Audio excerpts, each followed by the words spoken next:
अस्सलाम वालेकुम जी friends, once again मैं हूं अब्दुल मोनम और आप देख रहे हैं travel with Abdul Monam YouTube channel. नाज़रीन, आज मैं आपको बताऊंगा कि उम्रे का तरीका क्या है और इसको किस तरह अदा किया जाता है।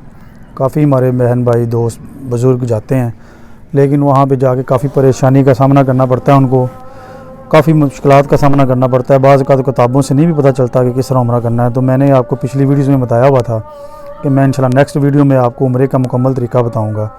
तो आज मैं इंशाल्लाह आपको मुकम्मल उम्रे का तरीका बताता हूँ। तो आइए अपनी वीडियो स्टार्ट करते हैं। उम्रा ये जो बेसिकली एक जो हमारे गैर मुस्लिम भाई ये वीडियो देख रहे हैं, बहनें या भाई जो भी हैं, उनको बताता चलूँ कि ये हमारी मुसलमानों की स्पेशल इबादत है, जहाँ जो मक्का में अदा होती है जाके, और वहाँ पे हम जाने से पहले क्या करते हैं और कैसे इसको अदा करते हैं। तो ये सारा प्रोसेस आप अगर देखना चाहें तो देख सकते हैं। अदरवाइज़ ये वीडियो ख़ास तौर पर 100% मुसलमानों के बहन भाइयों के लिए है, बुज़ुर्गों के लिए है। अगर आप भी देखना चाहें तो आप देख सकते हैं। तो आइए अपनी वीडियो को स्टार्ट करते हैं। अच्छा, उम्रा करने के लिए सबसे पहले जब आपने अपने वीज़ाज़ लगवा लिए और अपने सफ़र को बांधना स्टार्ट कर दिया, तो आपने क्या करना है, आपने एहराम जो है ना वो अलहदा अपने हैंड कैरी में रख लेना है, और जो अपना लगेज है उसको अलहदा आपने पैक कर लेना है।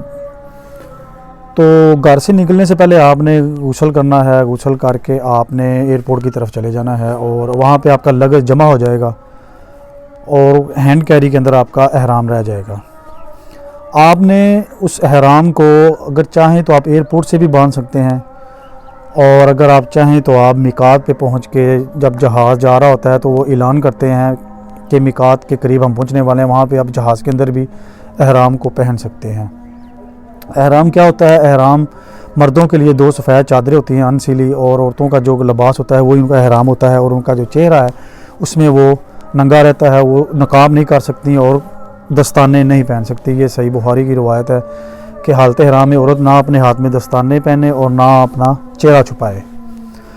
तो मर्द हजरात जो हैं वो 2 एहराम की चादरें एक अपने ऊपर लपेट लेते हैं और एक तहबंद की तरह नीचे बांध लेते हैं, और इसको कहते हैं एहराम। ये एहराम का लिबास हो गया। अब इसके बाद एहराम का लिबास जब हम पहन लेते हैं, उसके बाद होती है इसकी नीयत करना ज़रूरी है, क्योंकि अगर आप देखें एयरपोर्ट पे बैठ के एहराम बांध रहे हैं, तो आपने अगर एहराम बांध लिया और आपने उसके बाद जहाज़ में दाखिल होना है, तो जहाज़ में दाखिल होने से पहले अगर आप नीयत करना चाह रहे हैं तो आप कर सकते हैं। अगर आप नहीं करना चाहते तो आप ना करें, आप मिकात पे जाके इसकी नीयत कर लें। जब तक आप उसकी एहराम की नीयत नहीं करेंगे, ये आपका लिबास ही रहेगा। मसलन आपने एहराम की चादरें बांध ली और नीयत नहीं की, आपका एहराम की पाबंदियाँ आप पे लागू नहीं हुई, तो आप हालत एहराम में नहीं होंगे, आप सिर्फ एक लिबास में होंगे। हालत एहराम की पाबंदियाँ आपसे तब शुरू होंगी जब आप उसकी नीयत कर लेंगे।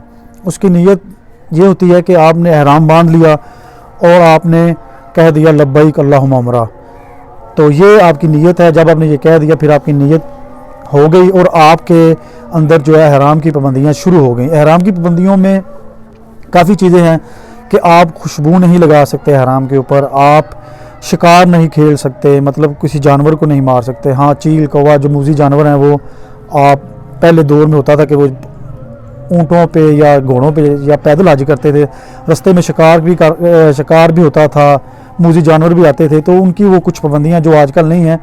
तो मेरा ख्याल इनको डिस्कस ना भी किया जाए तो गुजारा हो सकता है, क्योंकि आजकल हम जहाज़ में या गाड़ियों में या हम जाते हैं शिप में, तो उसके लिए फिर जो है ना वो एहराम की पाबंदियों में शिकार मना है।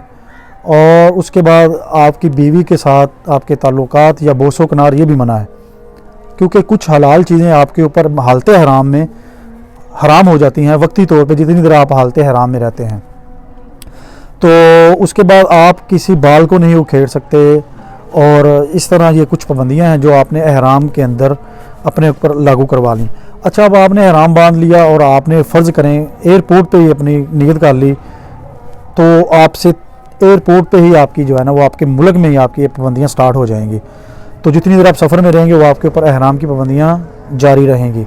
अगर आप करते हैं कि मैं जहाज़ में बैठ जाऊँ, एहराम बांध लिया, नीयत नहीं की, तो कोई मसला नहीं। आप जहाँ पे मिकात आएगा वहाँ पे मिकात से पहुँचने से पहले 2, 4 या 5 मिनट पहले नीयत कर लें और आप एहराम की पाबंदियों में दाखिल हो जाएं।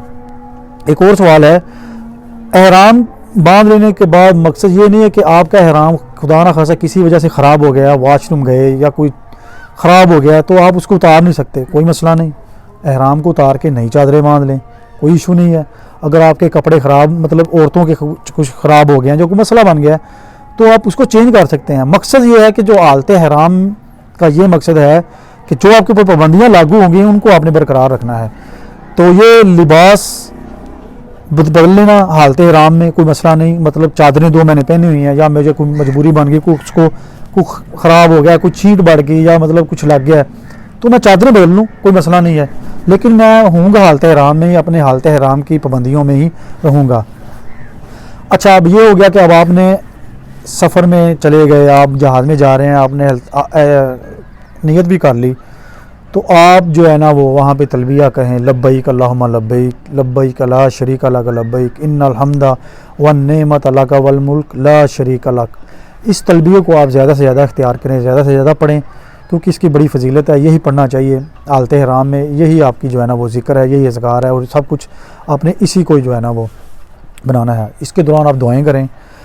अब आप जहाज़ में जा रहे हैं और आपका नमाज का टाइम हो गया, आप वज़ू करें, तो जहाज़ की सीट पे बैठ के नमाज़ पढ़ लें। किबले की कोई मतलब देखें, अब जहाज़ जा रहा है, लोगों को तंग करने की ज़रूरत नहीं, जहाँ बैठे हैं वहाँ पे नमाज अदा कर लें, तो इसके भी जो है ना वो गुंजाइश है।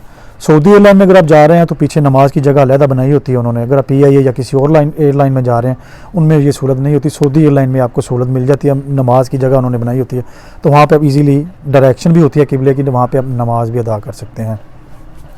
तो ये सारी पाबंदियों के बाद जब आप पहुँच जाते हैं मक्का एयरपोर्ट पे, सॉरी मक्का कह रहा हूँ, आप जद्दा एयरपोर्ट पे पहुँच गए, वहाँ पे आपने एहराम बांधा हुआ है और सर पे टोपी भी नहीं लेनी, मर्द हजरात ने सर भी नंगा रखना है आपने। तो उसके बाद फिर आप जब मक्का पहुंच गए, एयरपोर्ट से सारी इमिग्रेशन करवा के मक्का पहुंच गए एयरपोर्ट पे, उसके बाद फिर आपने वो चले जाना है अपने होटल में। होटल में आपने सामान वगैरह रख लिया। सामान वगैरह रख लेने के बाद फिर आप जो है ना वो अब जाएंगे उम्रा की तरफ। पहले तो उम्रा ये होता था कि आप वैसे ही सामान रखा चलेंगे। अब आपको मैंने पिछली वीडियो में बताया हुआ था, वो एक ऐप है एतमरना, वो उसमें आपने अपना उम्रा बुक करना है। जब आपको इजाज़त मिल जाए और जिस टाइम मिल जाए तब जाके उम्रा कर सकते हैं। चलें, वो भी कल इशू हो गया, हम बात आज कर रहे हैं कि उम्रा किस तरह होता है। तो आप चले गए जी, निकल गए वहाँ से और आप चले गए हैं वहाँ से बैतुल्लाह की तरफ, मक्का बैतुल्लाह की तरफ। एहराम में आप जा रहे हैं अब उम्रा करने। तो सबसे पहले आप जब जा रहे हैं तो आपने वज़ू करना है। हालत एहराम के बाद आपने जब ये तवाफ़ करना है तो तवाफ़ वज़ू के बगैर नहीं होता। 2 इबादतें ऐसी हैं जिनके लिए वज़ू शर्त है और फ़र्ज़ है, एक तो नमाज, दूसरा तवाफ़। ये 2 इबादतें ऐसी हैं जो वज़ू के बगैर होती ही नहीं, बाकी हर इबादत वज़ू के बगैर भी हो सकती है। तो ये 2 बातें जो आप वज़ू के बगैर नहीं कर सकते, आपने अच्छी तरह वज़ू करना है और बैतुल्लाह में दाखिल हो जाता है। जब आप बैतुल्लाह में दाखिल होंगे तो बैतुल्लाह पर जब पहली नज़र पड़े वहाँ पे अपनी दुआएं करें, अल्लाह ताला से इल्तिजाएं करें, जो आपने मांगनी है दुआएं। अगर आप बैठना चाहते हैं तो 2 नफल तहियतुल मस्जिद के आप पढ़ के तो बैठ जाएं और सुकून से दुआएं करें, अल्लाह ताला के आगे रोएं, गिड़गिड़ाएं, जो आपके हाजात अल्लाह ताला के आगे रखें, वो आपका मतलब जो भी है मामला। तो ये हो गया। अगर आप बैठना नहीं चाहते तो फिर आप वैसे खड़े होकर भी दुआएं कर सकते हैं। अगर आपने बैठना है तो 2 रखते पढ़े बगैर आप मस्जिद में नहीं बैठ सकते। तहियतुल मस्जिद इसको कहते हैं, इसकी बड़ी ताकीद फरमाई गई है। तो ये अगर आपका सवाल का टाइम भी है, ममनुआ औकात में भी है, तब भी इनको आप पढ़ के मस्जिद में बैठेंगे। किसी भी मस्जिद में आपने जाना हो, मस्जिद में बैठने से पहले आप 2 रखते पढ़ने के बगैर नहीं बैठ सकते। इसको कहते हैं तहियतुल मस्जिद। ये भी एक अलग जो है मौजू है, इस पर भी बात हो सकती है। अच्छा, अब आपने दुआएं कर ली, बैतुल्लाह को देख लिया, अब आपने करना है तवाफ़ को स्टार्ट। तो जो मर्द हजरात होंगे वो अपना दायां कंधा ये नंगा करेंगे, वो जो चादर होगी वो इसके नीचे से निकाल के ऐसे कर लेंगे और दायां कंधा बिल्कुल नंगा करेंगे। और जो ख़वातीन हैं वो उनका वैसे एज इट इज़ रहेगा। अगर आगे से मर्द ज़्यादा आ रहे हैं तो आगे वो चादर भी लटका सकती हैं, वो अगर चेहरे के साथ लग सकती है तो कोई इशू नहीं, चेहरे के साथ लगने का कपड़े का कोई इशू नहीं है। पर वैसे हालत हराम में चेहरा नंगा करने का हुक्म है। लेकिन उसके बाद फिर उलमा मुहद्दिसीन ने इसकी ये भी कहा है कि मर्द ज़्यादा होते हैं तो आपने चेहरे के आगे चादर कर ले, ताकि साबियात भी पहले आती थी तो वो चेहरे आगे चादरें कर लेती थी, जब आगे से मर्द आते थे तो इसीलिए फिर जो है ना वो भी कर सकते हैं। तो फिर वो आपने दायां कंधा नंगा कर लिया, नंगा कर लेने के बाद फिर आपने वो जो, जैसे आप बाब अब्दुल जी से दाखिल होंगे तो आपके सामने राइट साइड पे ना ग्रीन लाइट लगी होगी, ग्रीन लाइट लगी होगी। आपने ग्रीन लाइट से हजरे असवद से अपना जो है ना वो स्टार्ट करना है पहला चक्कर। तो पहले 3 चक्करों में आपने करना है रमल। रमल कहते हैं कि अकड़ के और फ़ख्र के साथ चलना मर्द हज़रातों के लिए। आपने अकड़ के और इस तरह सीने को निकाल के भाई तेज़ तेज़ चलना है, इसको कहते हैं रमल। पहले 3 चक्कर मर्द हज़रात रमल करेंगे और औरतें नॉर्मल अपने रूटीन में चलेंगी। तो ये हो गया। तो आप जब ग्रीन लाइट से अपना तवाफ़ शुरू करते हैं, वहाँ से आपने फिर लेफ़्ट की तरफ घूमते जाना है और घूमते घूमते जब आप रुकने यमानी पे आ जाएंगे तो वहाँ पे आपने आके जो दुआ पढ़नी है वो है रब्बाना आतिना फिद दुनिया हसनतम व फिल आखिरति हसनतम व क़िना अज़ाबन नार। इस दुआ को आपने रुकने यमानी से लेके और हजर असवद तक पढ़ना है। ये मसनून दुआ है, नबी के सल्लम इस दुआ को शुरू करते थे और हजर असवद तक यही दुआ पढ़ते थे। बाकी जो चक्कर है उसमें जो भी दुआ आप कर सकते हैं आप कर लें, कोई उसमें पाबंदी नहीं, आपकी हर तरह की दुआ कर सकते हैं, अरबी में मांगे, उर्दू में मांगे, जो आपका मतलब जैसे आपको आसानी है आप वो दुआ करें। और जब आप हजर असवद पे आ जाएंगे आपका 1 चक्कर हो जाएगा, फिर इसी तरह दूसरा चक्कर लगाएं, फिर आप हजर असवद पे आएंगे 2 चक्कर, फिर इसी तरह करते करते आपने 7 चक्कर मुकम्मल करने हैं। तो 7 चक्कर मुकम्मल जब आपने कर लिए फिर उसके बाद आपने पीना है आब ज़मज़म। मर्दों ने भी औरतों ने भी खूब अच्छी तरह सैर हो के आब ज़मज़म पिए। आब ज़मज़म बिल्कुल नाल लगा हुआ है, बिल्कुल साथ बिल्कुल जो है ना वो पिए। वो पी लेने के बाद फिर आपने 2 नफल पढ़ने हैं इसके तवाफ़ के। तो 2 नफल पढ़ने हैं। उसके मसनून तरीका यही है कि पहली रकत में आप कुल या अय्युहल काफ़िरून वाली सूरत पढ़ेंगे, ये सूरत काफ़िरून कहते हैं सूरह फातिहा के बाद। और दूसरी रकत में आप सूरह इखलास पढ़ेंगे जिसको कुल हुवल्लाहु अहद कहते हैं। ये मसनून सूरतें हैं जो आप उस जो है ना वो नवाफिल में 2 नवाफिल में वो पढ़ेंगे। ये आपने बैतुल्लाह के दरवाज़े के सामने जहाँ भी आपको इजीली जगह मिल जाए वहाँ पे आपने पढ़नी है। तो इसको जो है ना वो 2 रकत पढ़ लेने के बाद आप जो सॉरी मैं एक चीज़ बताना भूल गया, जब आपने मर्द हज़रात ने अपना 7 चक्कर मुकम्मल कर लिए तो वो जो कंधा नंगा है उसको फिर ढाँप लेना है। फिर पूरी चादर ले लेते हैं, जैसे सर्दियों में चादर ले लेते हैं, तो उसको कंधे को ढाँप लेना है। ढाँप लेने के बाद फिर जो है नवाफिल वो कंधा ढाँप के पढ़ने हैं। और सर पे टोपी या अमामा वगैरह नहीं लेना, मर्द हज़रात ने वो मना है। आप वैसे ही नंगे सारी नमाज़ पढ़ेंगे। और 2 नवाफिल अदा कर लेने के बाद फिर अपनी दुआएं करें, अल्लाह ताला से अपनी हाजात को रखें। और उसके बाद फिर आपने बिल्कुल साथ ही वहाँ पे डायरेक्शन लिखी होगी साई इला साई टू साई, मतलब सही की तरफ जो है ना वो आपके बोर्ड लगे होंगे, आपने सही की तरफ चले जाना है। आपका चक्कर स्टार्ट होगा सफ़ा से। सफ़ा पे जाके आपने अपने चक्कर का स्टार्ट करना है। और मरवा सफ़ा से शुरू करके मरवा तक आपको का होगा 1 चक्कर, और मरवा से सफ़ा पे आ जाएंगे 2 चक्कर हो जाएंगे। ये इस तरह घूम के आप आएंगे तो ये 1 चक्कर नहीं बनेगा। सफ़ा से मरवा तक 1 चक्कर, मरवा से सफ़ा तक 2 चक्कर, फिर सफ़ा से मरवा तक 3 चक्कर, मरवा से सफ़ा तक 4 चक्कर, और सफ़ा से मरवा तक 5, और मरवा से सफ़ा 6। इसी तरह आपका जो आखिरी चक्कर है वो मरवा पे ख़त्म हो जाएगा। सफ़ा से स्टार्ट किया और मरवा पे आपका आखिरी चक्कर ख़त्म होगा। मतलब सफ़ा ये मरवा है, यहाँ से चले मरवा तक आए 1 चक्कर, और फिर दोबारा चले और मरवा सफ़ा पे गए 2 चक्कर, फिर गए 3 चक्कर, फिर गए 4 चक्कर, फिर गए 5 चक्कर, फिर गए 6 चक्कर, और आखिरी चक्कर आपका 7वां चक्कर बन जाएगा मरवा पे।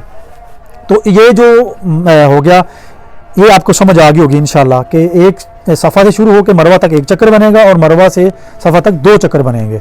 तो ये घूम के आने का ये 1 चक्कर नहीं है, तवाफ़ की तरह नहीं है। एक तरफ से गए दूसरी तरफ आए, ये 1 चक्कर, और फिर गए और वहाँ पहुँचे हुए 2 चक्कर हो गए।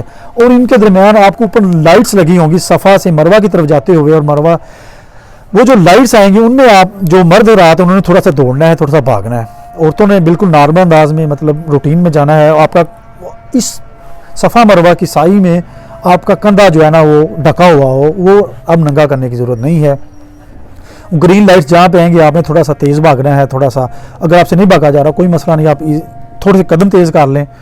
तो इस तरह आपका ये जो लाइट्स के अंदर वो ऊपर आपको नज़र आ रही होंगी लाइट्स, वहाँ पे आपने थोड़ा सा इसको कर लेना है कि थोड़ा सा भागना है मर्द हज़रात ने, और औरतों ने नहीं भागना। तो मरवा पे जाके आपकी ये 7 चक्कर मुकम्मल हो जाएंगे। वहाँ पे अपने दुआएं करें, उम्रे के वो सही के अख्ताम पे अल्लाह ताला से दुआएं करें। जो भी आपने अपनी हाजात को लेके आए अल्लाह ताला के आगे रखें, इंशाअल्लाह अल्लाह ताला कबूल व मंजूर फरमाएंगे। उसके बाद सही कर लेने के बाद फिर आपने मर्दों ने हजामत करवानी है।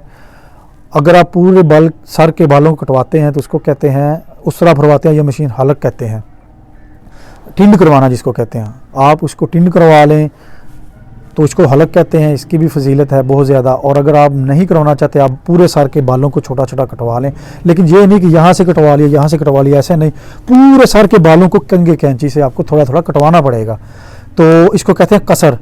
आप हलक भी करवा सकते हैं, कसर भी करवा सकते हैं, दोनों तरीक़ों से उम्रा करने की आपको इजाज़त है।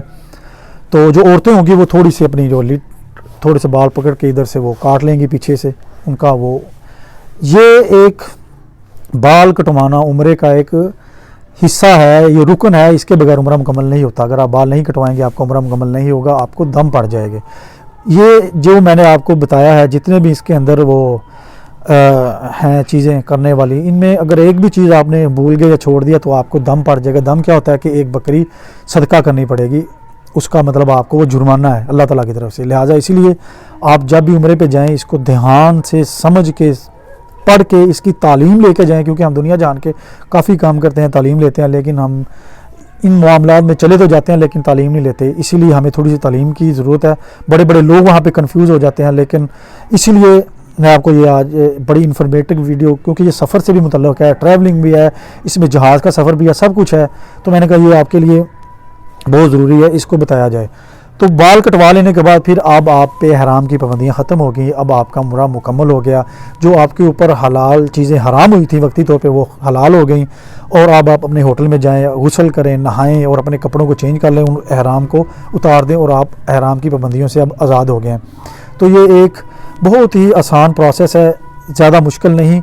दोबारा समझ लें, सबसे पहले तवाफ़ होगा उम्रे में, सबसे पहले आप तवाफ़ कह रहा हूँ, सबसे पहले एहराम बांधा जाएगा, नीयत की जाएगी और तवाफ़ होगा, 7 चक्कर लगेंगे, आब ज़मज़म पिया जाएगा, उसके बाद आपके 2 नवाफल होंगे, उसके बाद आपकी सही होगी, सही के 7 चक्कर होंगे, उसके बाद सर को मुंडवा लेना, औरतों के थोड़े से बालों को कटवा लेना, उसके बाद अपने कपड़ों को चेंज कर लेना, यही उम्रा है। तो ये आप इस तरह उम्रा कर सकते हैं।